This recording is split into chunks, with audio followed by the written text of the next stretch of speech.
Hi, and welcome to Ethnographic Imagination Basel, a series on reimagining the world from the mundane. My name is George Paul Meiu, and in this episode, we will be talking about normativity, what makes and what breaks norms. Our guest is Vaibhav Saria, author of the book Hijras, Lovers, Brothers, Surviving Sex and Poverty in Rural India, published in 2021. An impressively rich and nuanced ethnographic account of the everyday lives of Hijras, what is often translated as one of India's trans population. So stay tuned for a conversation on how rethinking normativity can help us reimagine the world.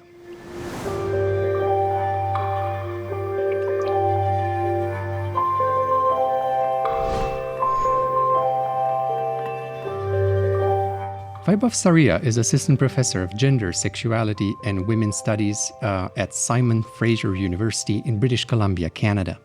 Holding a PhD in Anthropology from Johns Hopkins University, Vaibhav's research and teaching spans a wide array of topics, including global health and medical anthropology, gender, sexuality and kinship, panics and pandemics, poverty, as well as questions of ethics, violence, law, and nationalism.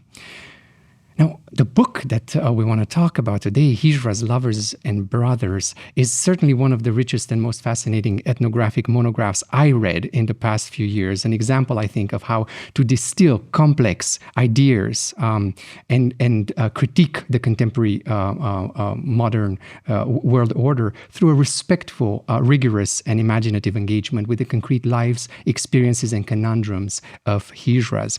Vaibhav, welcome to our podcast. It's a pleasure having you here. And let me just start with the first question. Who are the Hijras? How did you come upon the topic of your book? And what, now after a few years of having done that research and having finished that research, what do you think you're left with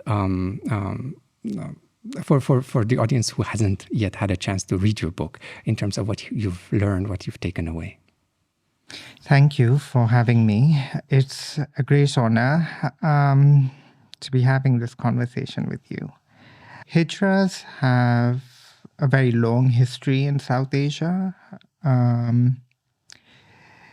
In Sanskrit, they were described as the Tritya Prakriti, the third natured, rather than the third gendered. And in the I would say 70s and 80s, when at that moment of academic work and activist work around queerness and sexuality, they became quite iconic figures of queerness to make an argument that queerness is present in every culture. So that encyclopedic moment where, everybody was documenting queerness in India, queerness in Indonesia, queerness in the Philippines. They're actually quite a varied population, Hijras. I think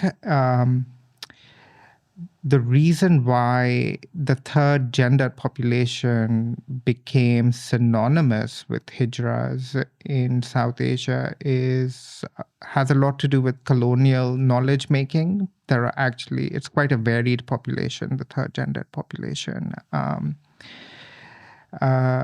So Jogappas, Shiva Shaktis, depending on different sets of freedom and constraints that you would see in the vast area known as South Asia. Jessica Hinchy's work, historical work, is actually quite helpful in understanding how Hijras became a uniform category because they really troubled the colonial officials. They were very hard to police, very hard to govern, and with their quite public obscene performances, they shocked the colonial officials.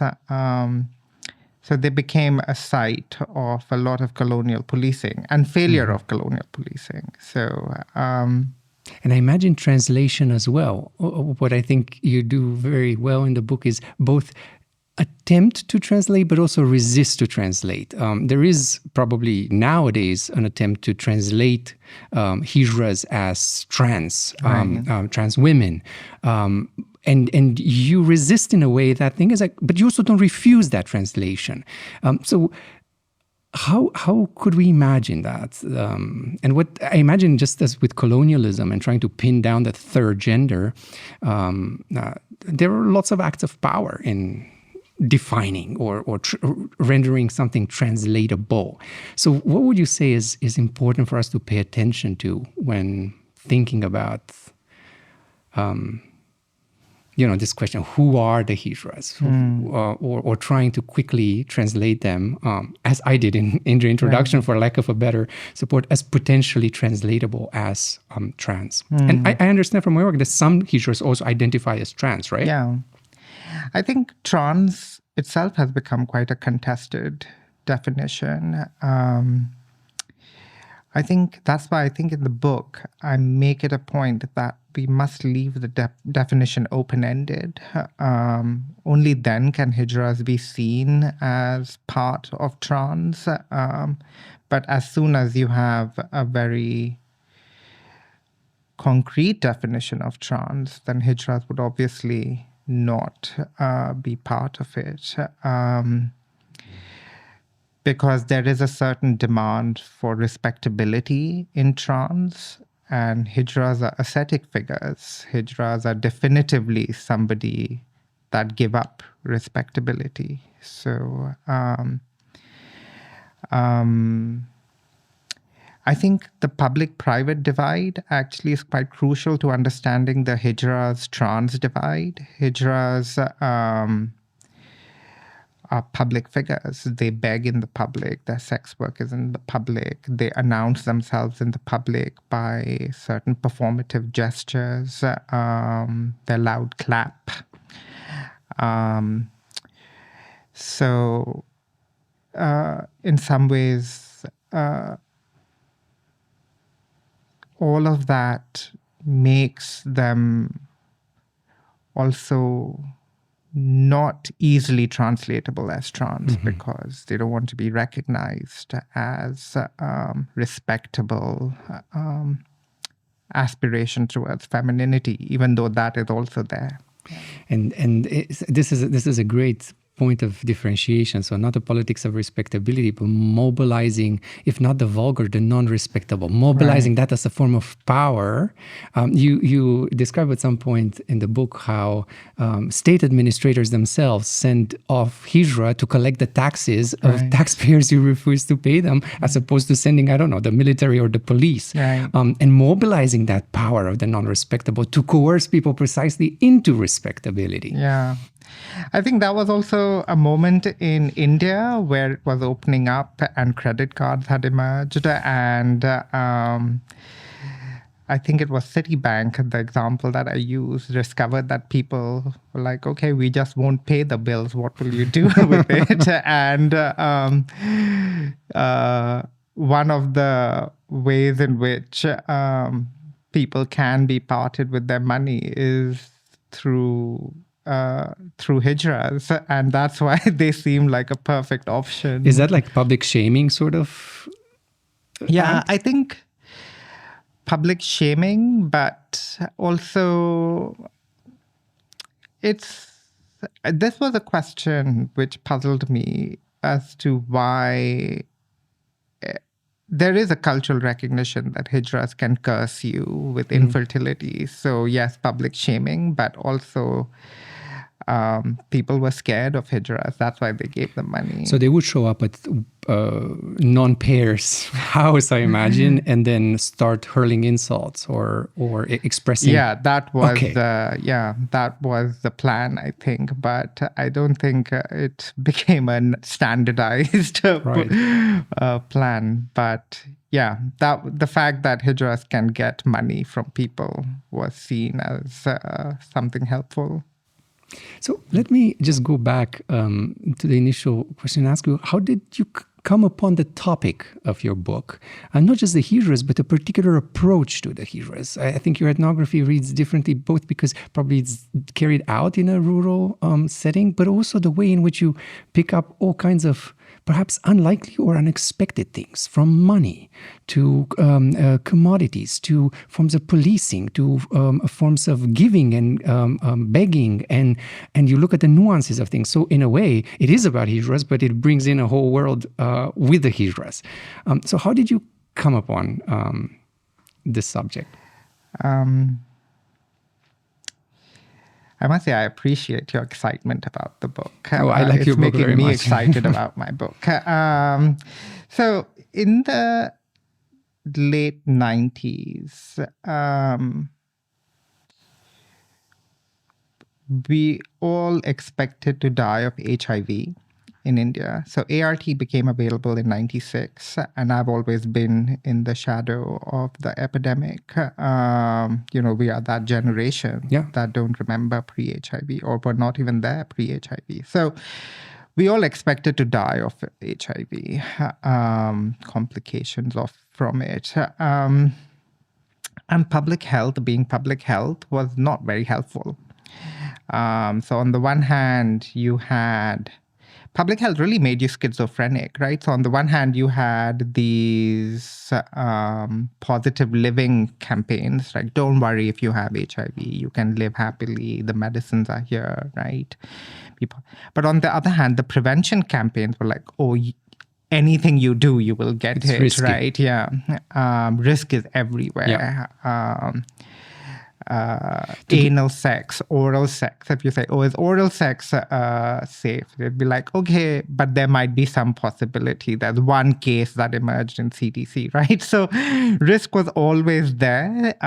So you're always at risk, but you shouldn't also worry about it, but you're also always at risk, and it's very dangerous, so you should be worried about it. So you didn't know what to do. Should I be worried about it, or should I not be worried about it? And it becomes to a point where pleasure, or for a whole generation, that generation that you're describing, our generation, pleasure is indispensable from risk. Right, yeah. So, yes. So in some ways, for that generation, the risk was always there, and we all assumed that we would get it and die of it. And how would we actually live and die with HIV? Because at that point also, we realized that families could not be depended on for care. They would kick you out, etc. So Hijras really emerged as a crucial source of care and kindness. A lot of people I know, once they got rejected by their families because of their status, things like that, would just end up in Hijra households. Even if they weren't Hijra themselves. Yeah. And this also historically has... once again, Hinchey's book shows how historically this puzzled the colonial officials who were collecting census. They would collect the census and they would be worried they would wonder, like, why are these cis women in Hijra households, right? But these were women who had been kicked out of their families, were widows, for a variety of reasons, had been abandoned. And Hijra households just soak up all the people that have been kicked out. So I just recently read an article about trans men who've been kicked out of their families, and Hijra households absorb them too. And the book is, in some ways like that, shows how these networks of care emerge out of Hijra households and Hijra communities. So that's how the project happened. So because the grip of HIV was felt very strongly in my life, and I was like, gosh, how am I going to deal with this? And one of the resources that was available to everybody was like, just go to a Hijra household and they'll take care of you. So that's why I started this project. I wanted to know, how would I survive so much that is implied by HIV? How would I survive my pleasure, my desire, my body, this disease? when I would just be facing hostility everywhere else. And one of the places where you can survive is the Hijra household. Yeah. And you show that in a way the Hijras become not just a source of survival, but they also care for the survival of others, even beyond their houses. So to go back to this question of normativity, this is not the case where the houses of the Hijras, as it might be more in the urban areas, probably in India, are akin to the ballroom houses in New York, let's say, where you also had, the queer community in New York in the 80s.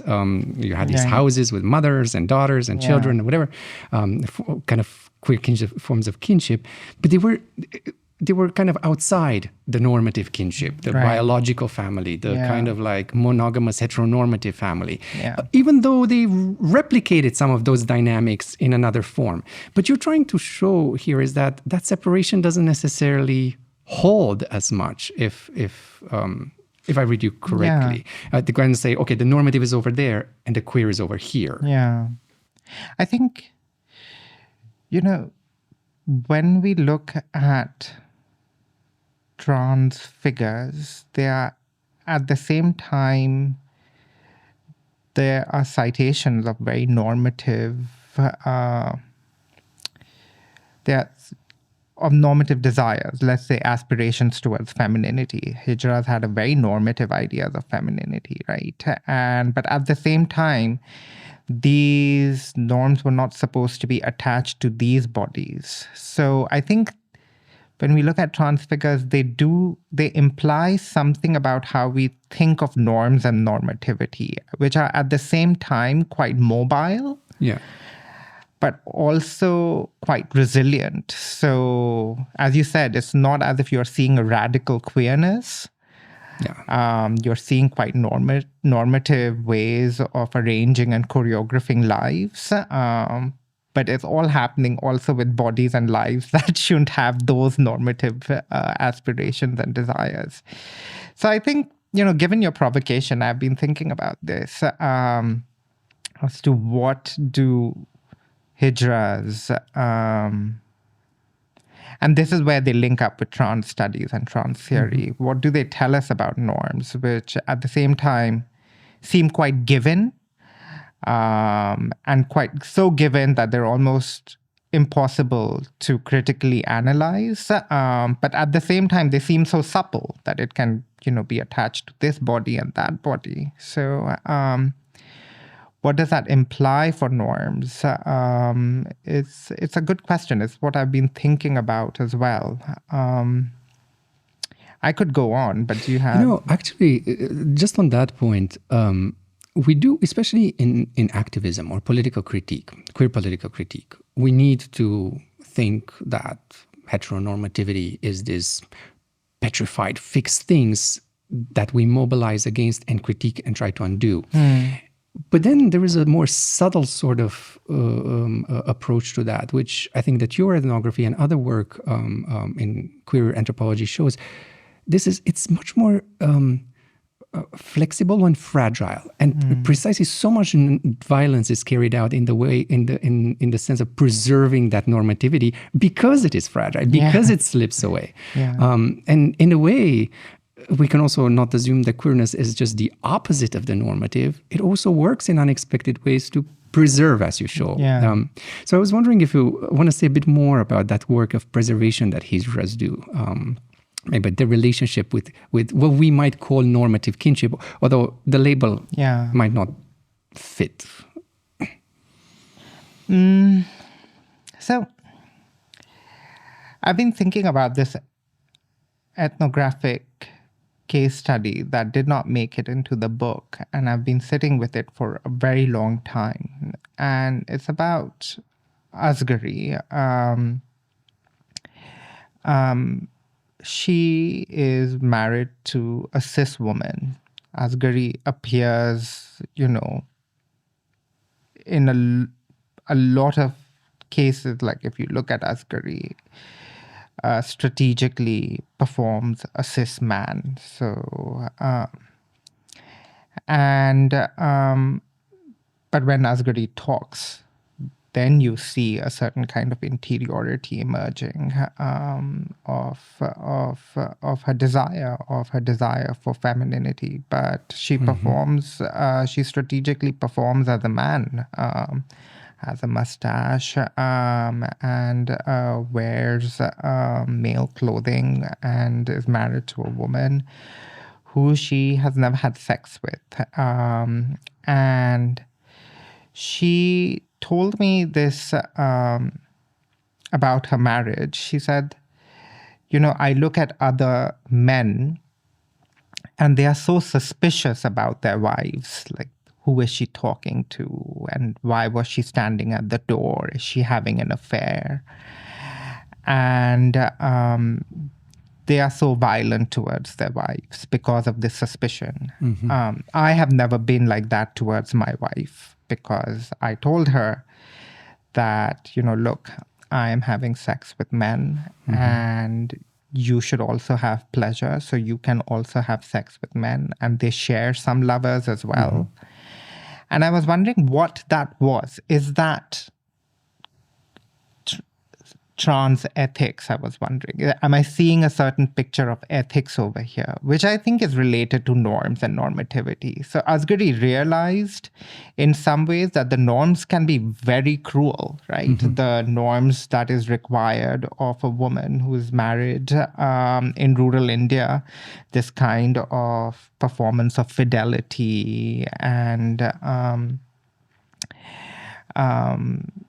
a pureness of character, right? So Asghari realized, like, look, these are very cruel norms that are placed on women. But at the same time, was married to a woman and pursuing those norms exactly, in a different way. So at the same time, it is, and I think that's what's so nebulous about norms, that they can be reworked, but they appear again.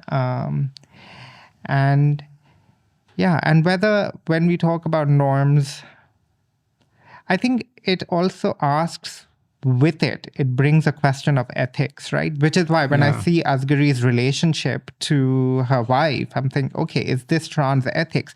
Because, I started thinking about this because there was also a case that broke out in the news about a doctor in Delhi. She committed suicide because she discovered her husband was gay, and then it resulted in a lot of violence from the husband's family, and she was being a lot of pressure was being put on her that you should sustain this marriage. How Keep could you? Quiet. And so when I heard about that case study, Asghari's case study also came up, and I thought, just because sexuality is incompatible doesn't mean conjugality or marriage is incompatible, right? So what actually makes life livable, and what actually preserves life, what sustains life, I would use. And I think that is not always an obvious answer for activism, not to say activism is not important. No, but the question then becomes how to attend to those more. So rather than think normativity in a binary, here is the normative, here is that's right, outside it or opposes it, how to attend to the kind of these aspirations that don't quite fit. So one thing that you said that I thought is so interesting is that the kind of destructive, the violent, the beastly, you call it animality in the book, is part of norms themselves, because even if you aspire to the most normative desires, having to carry those norms puts a violent sort of pressure on one's shoulders. And Hijras come in to kind of playfully release some of that, or make it more bearable, or as you said, make life more livable. See, gosh, you're so brilliant. You've noticed everything that I removed from the text because it hadn't come to a very clean conclusion, and now you're dragging all the bits that remain behind. So the one way I was thinking about normativity was taking the question back to Levi-Strauss, which is in some ways ask Hijras as trans women, what kind of revision do they ask of us when we look at Levi-Strauss's traffic in women, as Gail Rubin has critiqued Levi-Strauss. What is the traffic that is happening with Hijras? What is the traffic in Hijras? And this is where they reveal to us, maybe I rushed too quickly from the natural to animality, right? Because men's sexuality in South Asia, speaking of norms, have always been naturalized, like even till now. So Veena Das's 96 essay in the EPW, which looks at like lots of case studies, always excuses men's sexuality, right? Of course, men are like this. Their sexuality is tends towards the violence, and it's a natural part of them. And even now, politicians will say, oh, this is what boys do, this is what men are, right? And Hijras would also say that about men. Like, look, this is their sexuality, and our job is to accommodate it and contain it, right? So once again, yes, they are preserving the normative and sustaining that kind of normative understanding of men's sexuality, but at the same time, showing how fragile other attendant institutions are. So a marriage can't contain it, the domestic can't contain it, the household can't contain it. We Hijras have to contain it, right? This kind of animalistic sexuality that is natural to men. So coming back to Asghari's case study, look at what she did with her wife's sexuality. She said, look, within the auspices of the domestic and the household, which can be so cruel to women, you too can be animalistic like men. You too can have lovers. I will not mind it, like other husbands do. And that's where you see the ethics, what you call the ethics of accommodation or of making life more livable. Just before we wrap up, let me come back to the question of translation and to the whole question of a politics and how do we think politically about normativity, because it seems to me that this challenge of translation, this translating into a politics, the complex story that you tell here about norms and queerness and so on, becomes so difficult, especially because we assume a certain kind of queer subject. This subject that has a sexuality on their interior, that by default in queer liberalism is a secular subject, whereas you show here that Hijras are ascetics, their spirituality is as central to their subjectivity as their sexuality. So the way you take the critique is through psychoanalysis. And frankly, I find that fascinating because psychoanalysis tears the subject apart. Whatever you think you knew that the subject is, you have to put into question. How did you come to this? And where do you think this critique can go further, especially for gender, sexuality studies and so on? So I think I reached out to psychoanalysis only because I think desire has a pedagogic possibility to it. Like, I think our desires can teach us something, right? Our desires do teach us something. Like, why am I desiring this? Why am I undone by this desire? Why am I exhilarated by this desire?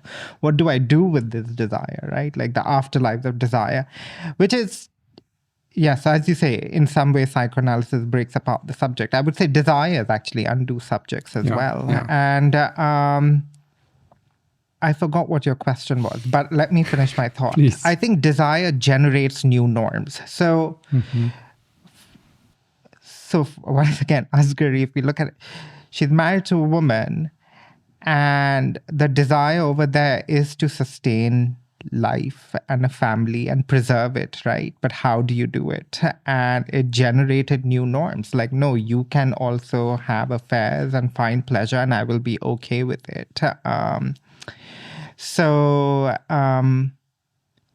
that's where psychoanalysis appeared. I think in some ways within this constellation of other concepts, ethics, norms, because no one's giving you a prescription, right? Like, oh, this is how you behave.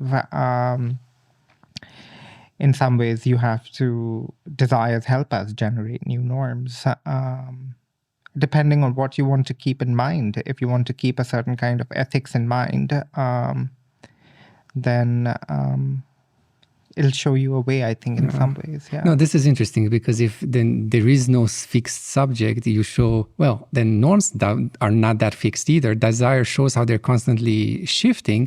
And one wonders then, isn't the more radical queer politic one that doesn't just stabilize these things rhetorically, say, no, normativity is there, and we are the subjects who have to interrogate or break that apart, and basically show how the dynamism within it is already a source of, so psychoanalysis, just like the ethnographic imagination you propose here, become perhaps more radical forms of critique.